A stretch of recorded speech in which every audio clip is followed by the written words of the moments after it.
네, 사랑하는 성도 여러분, 호국 보훈의 달을 맞이하여서 우리는 나라를 위해 희생하신 분들을 특별히 6월에는 더 많이 기억하고 있습니다. 그러나 성경은 나라를 지키고 그리고 공동체를 세우는 가장 근본적인 힘이 무엇인지 오늘 우리가 읽은 성경 말씀을 통해서 이야기해주고 있습니다. 그것은 군사력이나 경제력 이전에 하나님의 백성의 기도라고 이야기하고 있습니다. 오늘 본문인 디모데전서 2장 1절에서 7절은 교회가 세상과 나라를 위해 어떤 책임을 가져야 하는지 우리에게 보여주는 매우 중요한 말씀입니다. 첫 번째로 교회의 사명은 나라를 위해 기도하는 것입니다. 1절에서 바울이 말했습니다. 그러므로 내가 첫째로 권하노니 모든 사람을 위하여 간구와 기도와 도고와 감사를 하되, 여기서 첫째로에 해당하는 헬라어 프로토는 단순히 순서를 의미하는 것이 아니라 가장 중요하게, 가장 우선적으로 라는 의미를 가지고 있습니다.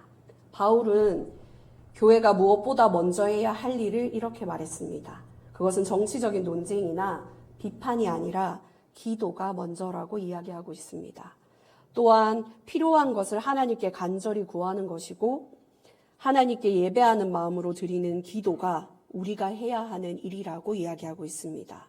다른 사람을 대신해서 중보하는 이 중보 기도도 그리고 하나님의 은혜에 대한 감사도 우리가 먼저 해야 할 일이라고 이야기합니다. 하나님께서는 성도들이 나라와 민족을 위해서 간절히 구하고 중보하고 감사하기를 원하십니다. 나라를 사랑하는 마음은 이 나라가 이 꼴이네 라고 이야기하는 비난이 아니라 기도에서 시작된다고 볼 수 있습니다. 두 번째, 평안한 나라가 하나님의 뜻입니다.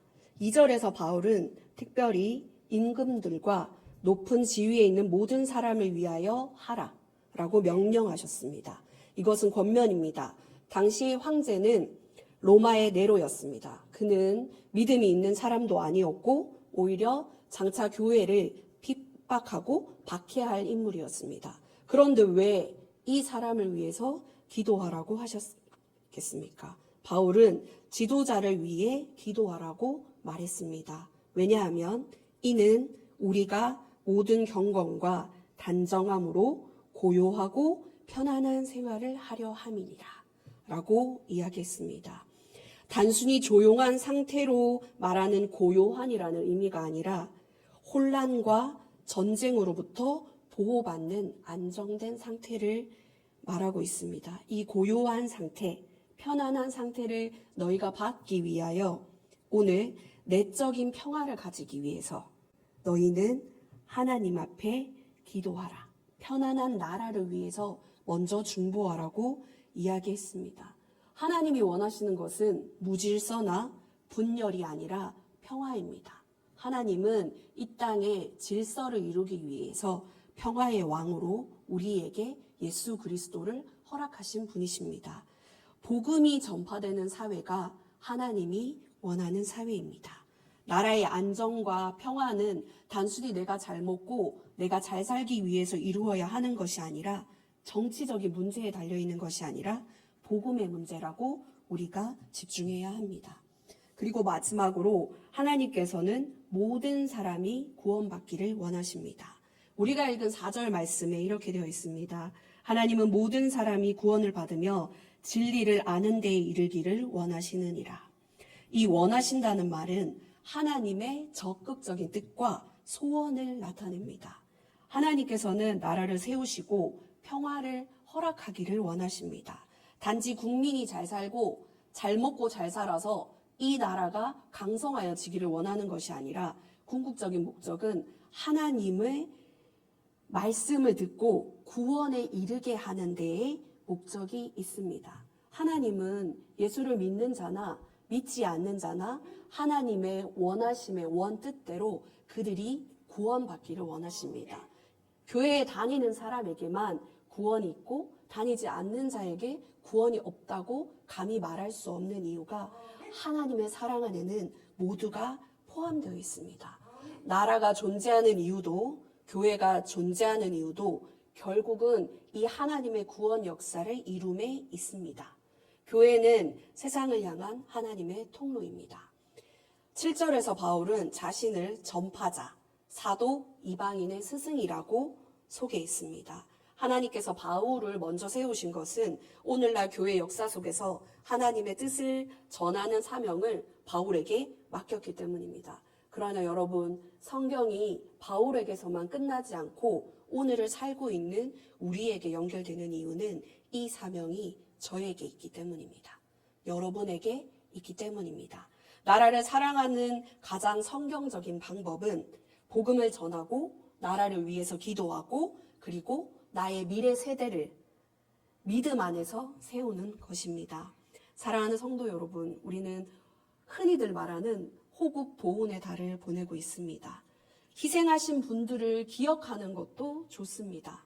그러나 동시에 성경은 우리에게 질문합니다. 너는 나라를 위해서 무엇을 하고 있느냐? 질문은 자기 자신에게도 돌려서 다시 한 번 더 하셨으면 합니다. 바울은 분명히 이야기했습니다. 첫째로 기도하라. 나라의 미래는 내 손에 달려있는 것이 아니라 하나님의 손에 달려 있습니다. 교회의 무릎이 무너질 때 우리 나라는 흔들리고 교회의 기도가 살아날 때 민족은 소망을 발견하게 됩니다. 우리가 전쟁 속에서도 이렇게 살아있을 수 있는 이유는, 이만큼 건장한 이유는 낮밤으로 우리를 위해서 기도하였던 우리의 선조들 때문입니다. 그래서 오늘도 우리는 우리 나라의 지도자들이 그들이 내 마음에 드는 정치자이든 그들이 나와 정치 색깔이 같은 사람이든 아니든 그들에게 하나님의 능력이 임하기를, 그들이 하나님의 지혜를 깨닫고 하나님의 방법대로 살아낼 수 있기를 중보해야 합니다. 우리는 미래 세대를 위해서 기도해야 합니다.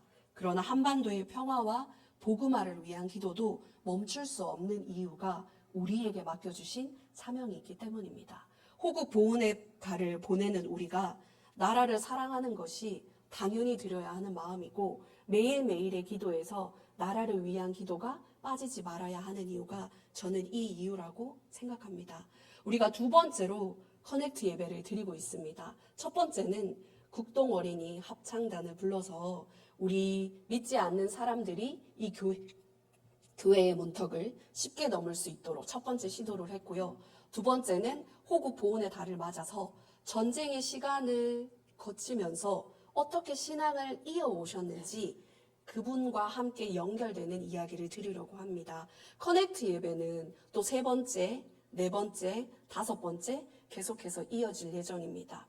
엘더들의 이야기도 듣고 우리보다 먼저 살아낸 세대에 그들이 겪어온 이야기는 잔소리가 아니라, 계속 들어오는 오래된 소리가 아니라 미래 세대를 살아가는 지금의 우리가 귀로 새겨들어야 하는 지혜의 이야기입니다.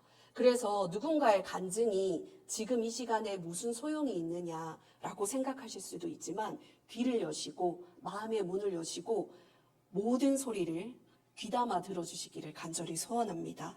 오늘을 살아내는 우리가 나라를 사랑하는 마음으로 하나님 앞에 무릎 꿇는 기도의 사람이 되기를 간절히 축원합니다.